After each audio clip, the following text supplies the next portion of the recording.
Welcome back to the Real News Network. We're still in San Francisco at the Momentum Conference held by the Tides Foundation. And we're talking to Jessy Tolkan, Executive Director of Energy Action Coalition. Thanks for joining us again. Thank you. So let's talk about what's really happening in terms of energy reform, climate change legislation, and the big battle really, as many environmental scientists have said, is over coal. Jim Hansen from NASA has said that the battle is coal. And if you read the recent New York Times article about the battle over coal and versus natural gas and alternative energy, coal seems to be winning.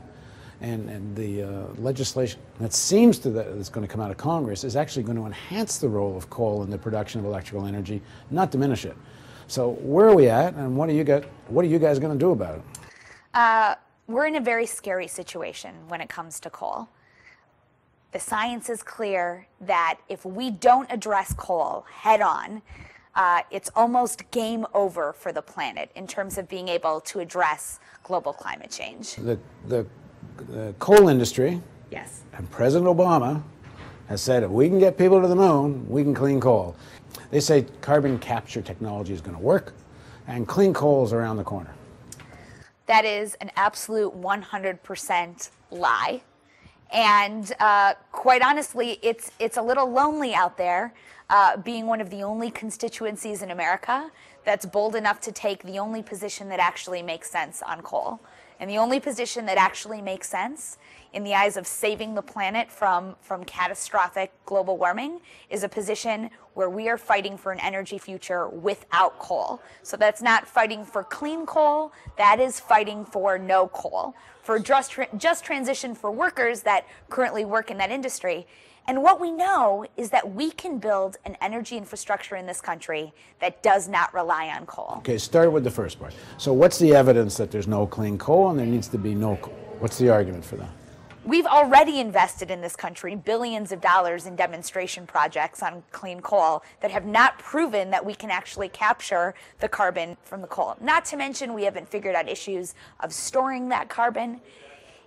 It's ridiculous in my mind and preposterous to be contemplating massive investment in research to achieve clean coal when instead we can reinvest those dollars in building an energy grid that's based on wind power and solar power and geothermal power. I mean, we have clean, safer alternatives that are ready to go online. Now, well, the argument is there needs to be a period of transition to get to that. It could be, they're saying, as much as 15, 20 years to create that kind of alternative grid. And they're saying clean coal is possible, and coal is the right transition stage because there's so much of it. Well, through efficiency measures and through the passage of a renewable energy standard, we don't have to build another coal plant in America. Right now, the smartest, most responsible thing the United States government could do would be to put an immediate moratorium on coal, recognizing we're not going to make the shift overnight from coal to wind and solar and geothermal, but we don't need to build another coal plant. We don't need to chop off the top of another mountain. Now, what makes this so difficult, and the politics around this so difficult, is we're working inside a broken political system in which the coal industry has so much power that it essentially owns a large number of the members of Congress that are in a position to be voting on this matter. And so we see legislation that heavily favors the coal industry. We see legislators who are very smart legislators who seem to be blinded to the scientific realities of why we can't invest in coal, and who are incredibly short-sighted. I would like those representatives who represent the coal industry to go and talk to some of the representatives in Detroit. The representatives who for years and years fought regulation for higher fuel efficiency standards, because what they thought they were doing is protecting the auto industry in Detroit and throughout Michigan. And in the end, the regulation they fought made their industry non-competitive and drove them into bankruptcy. I think the responsible decision to make if you're a coal state representative is to realize you have to begin transitioning the economy.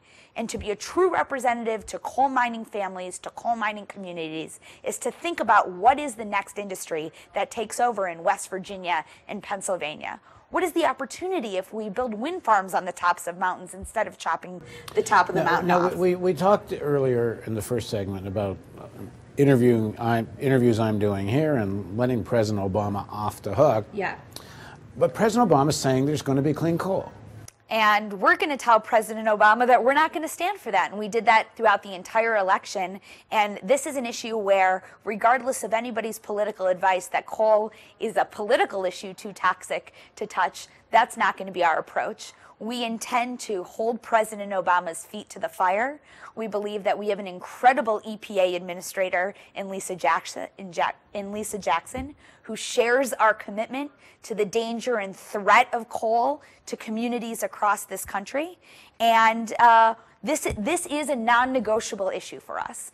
And we realize it's an uphill battle, but it's important for President Obama and his administration to know that for us, bold action on climate and energy means dealing with coal in a responsible way, which is phasing coal out. And it's not buying off the coal industry with the promise and hope of a technology we know doesn't work. So you represent something like an umbrella group of something like 50 organizations. How many young people?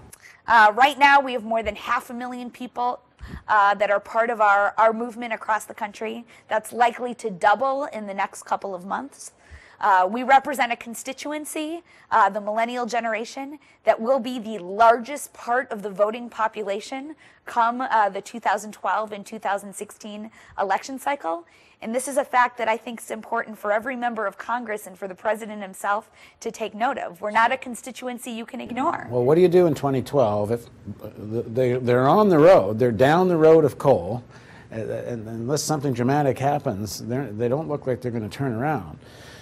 So if 2012 comes and you've got a Congress and a president that are heading to the coal mines, what do you do in 2012? Do you go out and hit the bricks for Obama and the Democratic Party or not? I mean, I think it's really difficult to paint the picture of 2012 right now.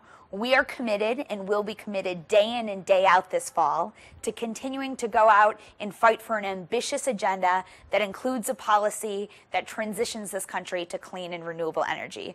But make no mistake, we are going to stick to our principles, and those principles will be in effect as we go out and we campaign in 2012. We believe that the president, in his heart and in his soul, knows the direction that this country needs to go in, and that we need to be the movement that gives him the political space to go there. To some extent, we don't want to put it all in Obama's court.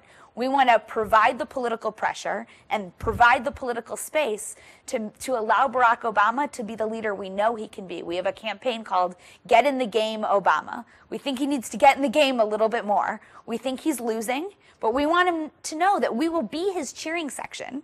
We will allow him the political space, but he's got to step up and lead. But he's actually led. He has led on this issue. He's led by saying, "I think there's clean coal." Why do you think he's on your side on this issue? There's something to be said for Barack Obama's ultimate vision of what needs to happen in this country, and there's a few things that are a bit contradictory.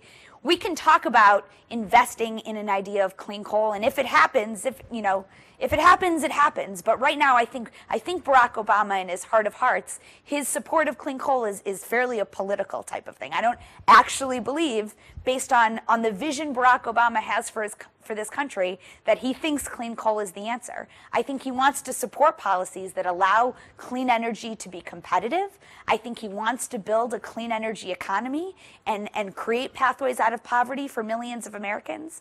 And I think if the political situation is right, we can bring Obama to the right public position on coal, and I refuse to give up on that point. I've seen Obama respond to the people, and I think we have the opportunity to do that this fall. I'll also just say one other thing, which is that young people are so committed to their fight against coal and their fight for a clean and renewable energy future that our fight is not exclusively inside the halls of Congress in Washington, D.C., that we've been incredibly effective across this country, disrupting the permitting process, in some cases chaining ourselves to bulldozers that are about to begin construction of new coal plants in communities across this country.